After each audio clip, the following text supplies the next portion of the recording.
আবার জুলাই মাসের লাস্ট 15 দিন সান যখন আবার কর্কটে চলে আসবে, এই সময় কিন্তু আপনার শরীর খারাপ ইত্যাদি ইত্যাদি কিছু সমস্যা আসতে পারে। তারপরে কিন্তু মনোসংযোগের একটা ব্যাঘাত সৃষ্টি হতে পারে এই সময়টা, লাস্টের কটা দিন জুলাই মাসে। তার আগে অবধি কিন্তু বলবো ঠিকঠাক। আর প্রেম লাইফ বললাম ভালো। আবার আপনার শিক্ষা, সন্তানের ক্ষেত্রেও কিন্তু সন্তানের দ্বারা নাম যশ, সন্তানের স্বীকৃতির জন্য আপনার একটা সুনাম কিন্তু প্রাপ্তি সময় এই সময়টা দেখা যাচ্ছে। বছর প্রথম 15টা দিন মাসের আমি বলবো সন্তানের দ্বারা কোনো প্রাপ্তি, সন্তানের জন্য গর্বিত পিতামাতা, এই এই ফিলিংসটা আপনার মধ্যে আসতে পারে, গর্বিত পিতামাতার ফিলিংসটা।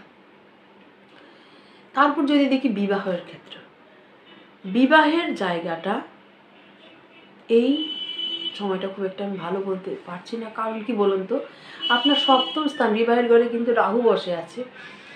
যদিও আপনার 9th লর্ড এইখানে দৃষ্টি দিচ্ছে, 9th লর্ড বৃহস্পতি এখানে বসে সপ্তম দৃষ্টি দিচ্ছে, মঙ্গল বৃহস্পতিও দৃষ্টি দিচ্ছে, আবার অষ্টমেশ নিজে দৃষ্টি দিচ্ছে, আবার মঙ্গল 9th লর্ডও দৃষ্টি দিচ্ছে আপনার সপ্তম ঘরে, আবার কিন্তু বৃহস্পতিও দৃষ্টি দিচ্ছে। বৃহস্পতি আপনার পঞ্চমেশ এবং অষ্টমেশ রাহু বসে আছে।